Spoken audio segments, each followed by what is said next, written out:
Michael Jordan, left, was shooting guard on Penn's men's basketball team. Photo from Penn Athletics. Michael Jordan is probably not who you think he is. He isn't a six-time NBA champion who played for the Chicago Bulls. He isn't the owner of the Charlotte Hornets. He isn't the star of ESPN's The Last Dance. But Michael Jordan was still a skilled shooting guard who wore number 23. And his basketball prowess was impressive enough to draw comparisons to Michael Jeffrey Jordan from ESPN. ESPN had set up an event that was a Michael Jordan versus Michael Jordan kind of deal, and ESPN was doing all the comparisons between me and MJ, Jordan said. Stuart Scott would show me missing a shot and then show Michael Jeffrey Jordan making a shot. It's never easy sharing a name with the player many regard as the greatest basketball player of all time, Michael Jeffrey Jordan, winner of 6 NBA championships with the Chicago Bulls. But even with The Last Dance documentary filling up Twitter feeds, Jordan, who played at Penn from 1996 to 2000, embraces the publicity and expectations that come with his name. When I was younger, it used to bother me, and I wore number 13 for a while in high school, Jordan said.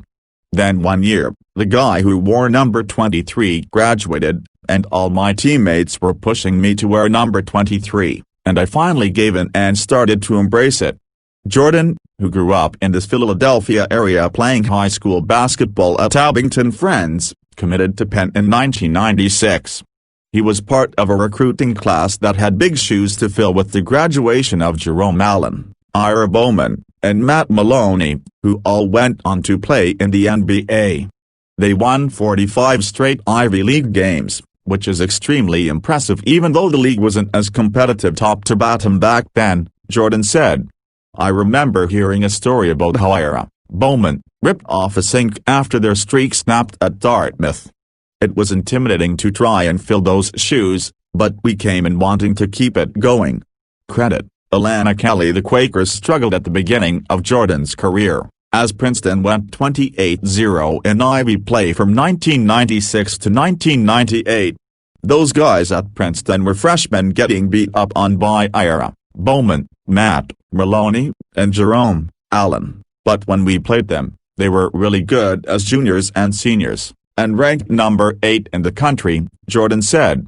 They even managed to topple Penn, 50-49, after coming back from a 13-40 deficit in a game known as Black Tuesday. Yet, even though the red and blue lost, it served as a turning point in Jordan's career.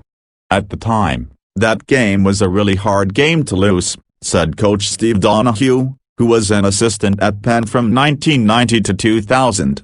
That team was resilient though, and it says a lot about a team if you can turn around and win 21 straight Ivy games. Black Tuesday was MJ's class' last conference loss. Jordan graduated in 2000 with a degree in sociology, but he was intent on continuing his playing career. Jordan tried out unsuccessfully for the Philadelphia 76ers and the Boston Celtics, so he moved to Europe. In 12 years overseas, Jordan played for 16 teams across Spain, Latvia, France, and other European countries, as well as Venezuela. When Jordan graduated from Penn, there was no doubt in his mind that he was going to keep playing, said Matt Lengel, who played at Penn with Jordan and currently is the head coach at Colgate. You can go do pretty much anything with a degree from Penn at any time in your life, but you've only got a small window to play professional basketball. When asked about his experience overseas, Jordan stressed that the transition was easy coming from Pennsylvania. Everyone I'd meet would tell me that I was the most European American they'd ever met, Jordan said. We played a really unselfish style of basketball at Penn, and that translated really well over to German and Spanish teams.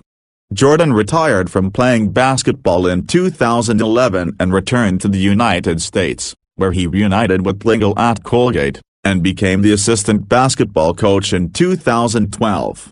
Overseas, one of my teammates had a brother who was about to leave his coaching position at Colgate, Jordan said. At that time, I was ready to start coaching, and me and Matt have been friends for a long time, so I was fortunate enough to get a position so fast. In the past 2 years, The Raiders have won back-to-back Patriotic League championships, making an NCAA tournament appearance in 2019. Lingle credits Jordan with playing a huge part in Colgate's recent success. Jordan may not have had a storied NBA basketball career, but his legacy at Penn still shines today. "He is one of the best competitors I've ever coached," Donahue said. "We're proud of our Michael Jordan."